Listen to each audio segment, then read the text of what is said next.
Hey guys, Ryan here. I'm coming at you with a long-awaited Blu-ray and DVD update. I actually filmed this video probably about a month ago and just never uploaded it or I filmed my update about a month ago and I never uploaded it because of this new camera that I got, and I wanted to refilm it with the new camera. I just never got around to it, and I've actually got a few things since I filmed it last, so I just decided to go ahead and scratch it, refilm it with the new camera, and I'm just going to include everything. So this includes everything from um, just my own purchases, birthday stuff, and it's just a lot of random stuff and a few themed type things. Got some Criterions, October movies, Halloween films. Got some comic book movies in there, and just random DVDs. So let's just go ahead and get started with it. I'm going to go ahead and get started with the DVDs. As most of you guys know, my good buddy Luke Ryan had a Michael Keaton month last month, and I went ahead and decided to pick up a few Michael Keaton movies that I didn't have in my collection. He's one of my favorite actors. He's so underrated, and I just love everything he's in. So I got My Life, which is the movie that he made, basically about a father, or about a soon-to-be father who is diagnosed with cancer, and he decides to teaches his forgot if it's a son. Yeah, I think it's his son.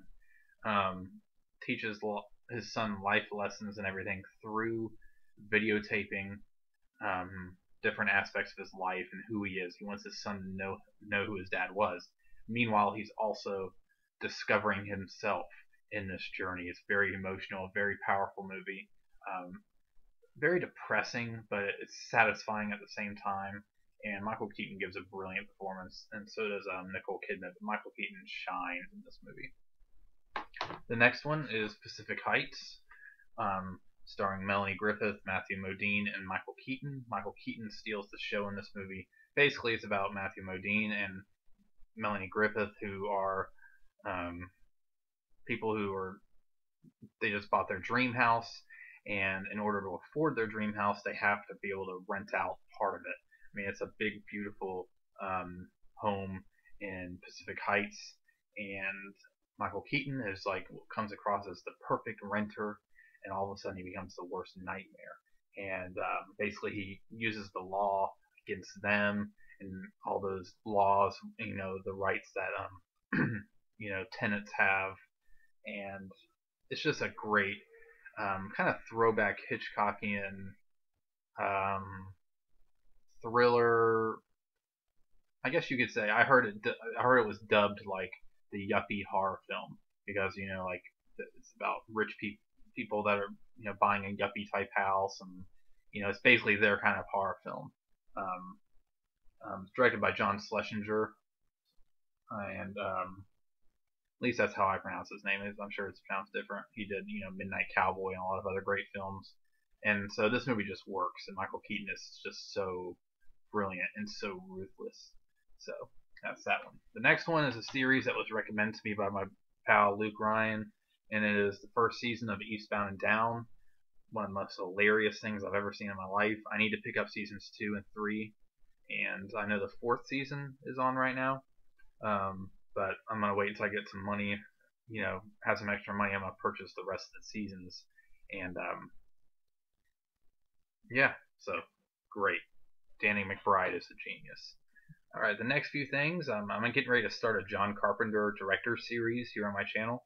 So I'm buying some of his stuff that I didn't already have, and I'm rewatching them, watching some of them for the first time. This is the 4-film collection, John Carpenter, Master of Fear, and it includes Prince of Darkness, The Thing, They Live, and Village of the Damned. And I know Scream Factory just came out with The Thing. No, not The Thing. They Live in Prince of Darkness, and I figured, I love Scream Factory, but when your movie budget's tight,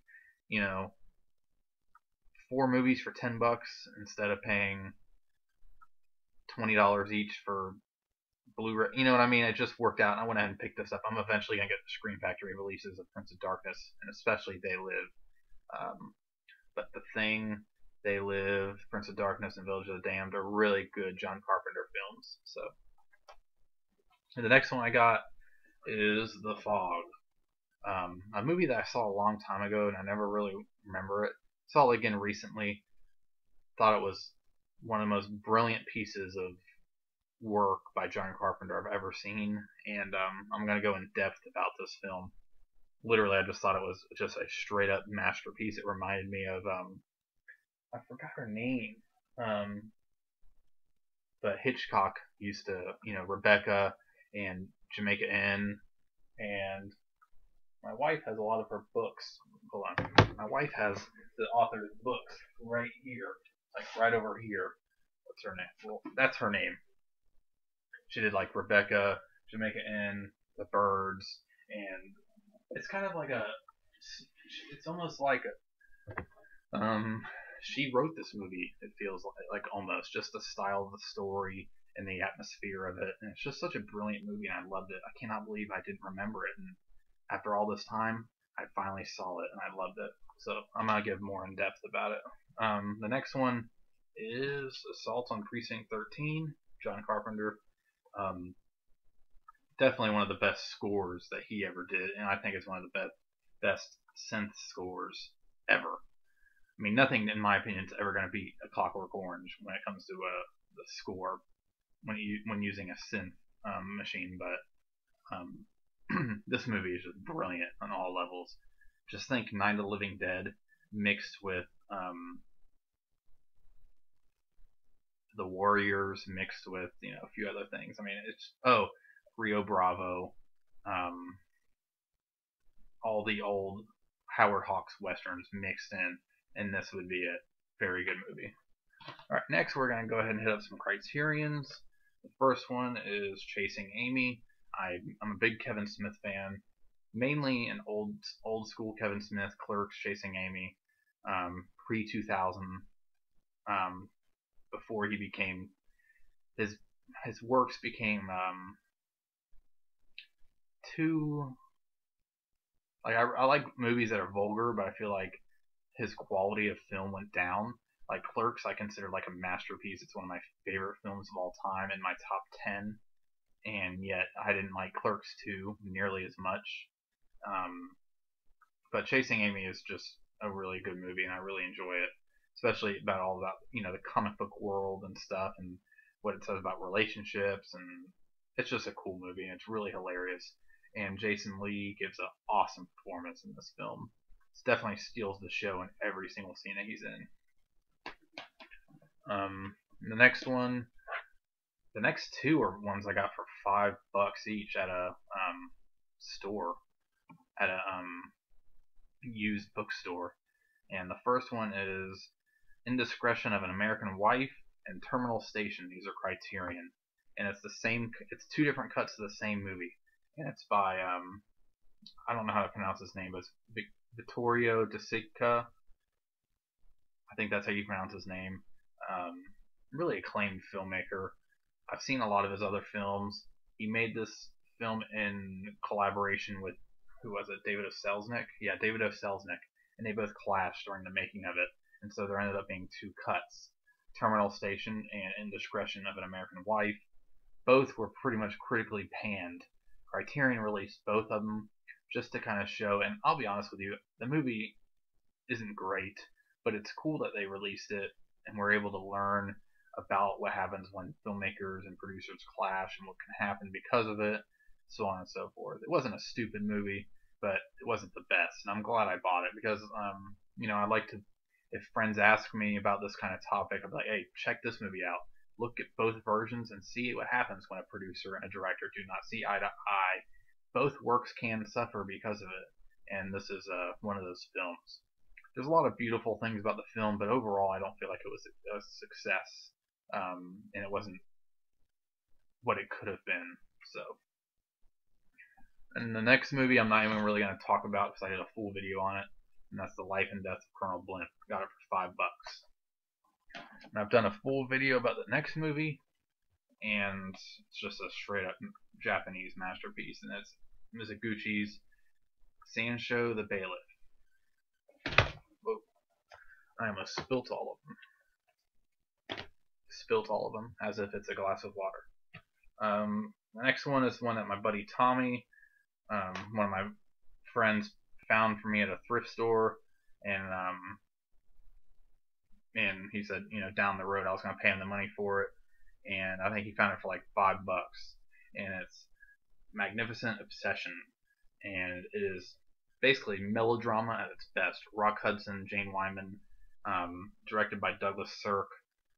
Basically, this movie is about a guy who is kind of a playboy type, reckless. He's in a boating accident, and because of his medical attention, somebody else in the same town that needed that medical attention did not get it, and the guy passed away. And he ends up, Rock Hudson ends up, he's the playboy, he kind of runs into the man's wife, and it's just all this stuff that goes on, and consequences, and just pure melodrama at its best. Very beautiful Technicolor, amazing movie. I was blown away by it. It was definitely executed well, and I love it, and I'm so glad it's in my collection. Look at that. I mean, that cover is so beautiful. It's just such a beautiful cover, vivid colors, and that's kind of how the Technicolor is on the film. It was Rock Hudson's breakout role as well. So definitely, you guys need to check this out. All right, now into the Blu-rays. I have a lot of new movies that came out, like Man of Steel. I haven't picked up yet. I know some people didn't like it. I loved Man of Steel so much. Haven't picked it up yet. Plan on eventually doing it, but I picked up Pacific Rim, which was one of my most anticipated movies this year. Loved every single second of it. I'm a huge fan of this genre of movies, as you guys know. I'm not in the middle. I've kind of started a Godzilla series that I'm going to be doing probably once every couple months leading up to the release of 2014's legendary Godzilla. And yeah, the new Godzilla video is coming out soon. My schedule is just kind of put it behind. I love every single second of this movie, and I think I cannot wait for the sequel to come out whenever they do it, if they do it. And I heard people were disappointed with this too, about lack of story. I loved every single second of it. I thought the characters were great. I didn't think they were two-dimensional, and I think for the style of film and the genre of film it was awesome. I mean, I think it definitely exceeded my expectations for this film. But everybody has their own opinion, and I'm glad I own it. It's just, I love it. The next one is pretty much the next two things are birthday presents from my wife when it was my birthday. And I've owned this movie so many times, but I really wanted this edition. And it's the Batman, 89 Batman, Tim Burton digibook. And pretty epic. I don't even need to say anything about this film just because it's just so great. So the next one I got was The Dark Knight Returns, my favorite out of all of the animated DC films, and part 1 and 2, which make up The Dark Knight Returns, they're just such masterpieces of film. I mean, I know it's animated and people say cartoon. I don't think of it as a cartoon. I think comedy. Garfield cartoon type stuff. This is animation. Animation can be just as powerful as film, and this movie does not hold back. It is brilliant. It is violent. It is tense. It is emotional. It blows you away. It keeps you on the edge of your seat. The music is extraordinary. It is up there with Hans Zimmer's Dark Knight series score. I can't praise this enough.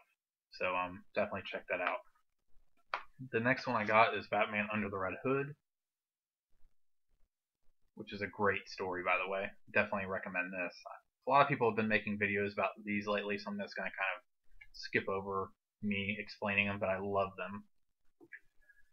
Alright, now into the last few, which are my horror movies that I've gotten over the last month.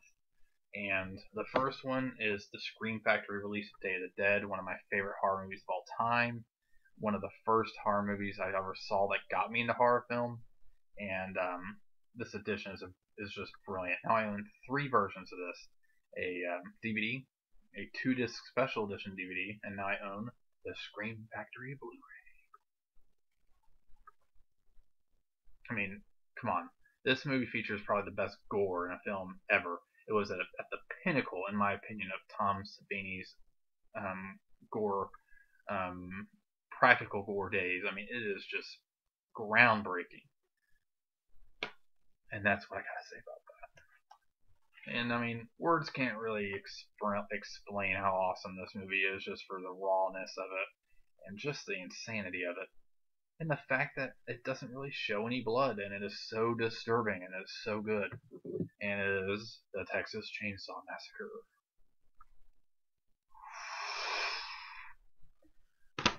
Alright, the next one I'm just going to kind of show just because everybody's talked about it. I've made videos about it. Everybody and their brother has made videos about it. I think I saw a few dogs make videos about it. A few hamsters talked about it. What am I talking about? It's the Halloween Digibook. Loved everything about this. I even like the packaging. I don't even have a problem with that. I want a poster of this. So if any of you guys ever see a poster of this, I think didn't Mondo or whoever that company is made the cover of this. I think if you guys ever see a poster of this, feel free to send it to me. I'll pay you for it, or you can just send it to me as a gift. I'm just joking. It's been a long day, so that's why I'm just kind of acting weird. But yeah, brilliant release. The last thing I got was Psycho 2. Great sequel to a masterpiece Hitchcock film, and I think it's the only sequel out of all the other Psycho movies, or out of the Psycho sequels, that actually is a very good quality movie. And that's why I'm glad Scream Factory released this. And they actually did 3 too, but I didn't get 3. 2 is just a great sequel. Of course, it takes place 20 years later, or 22 years later. As you guys know, Norman Bates, he went on vacation for about 22 years, and now he's back home. It's a really long vacation. I don't think his mom went with him. I can't remember. Sarcasm. Well, this was sent to me by Chill Pilgrim 1138. He is no longer on YouTube, which is a really sad thing. Great YouTuber, but he decided to take a break, and he is still taking a break. But I've kept in touch with him, and he's doing good. So thank you, Chill, if you're watching this, for sending this to me, and you're awesome. We want you to come back to YouTube. And that concludes my Blu-ray and DVD update for today.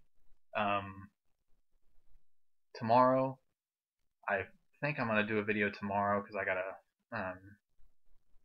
kind of change some stuff in my dryer. I got to change the heating element. I've never done it before, so I figured to make a funny vlog of me trying to be a handyman when I'm actually not. So I might make a video about that. Who knows? But either way, expect videos from me soon. And like always, subscribe if you like the video. And remember, there's 3 ways of doing things: the right way, the wrong way, and the Chattaway. See ya.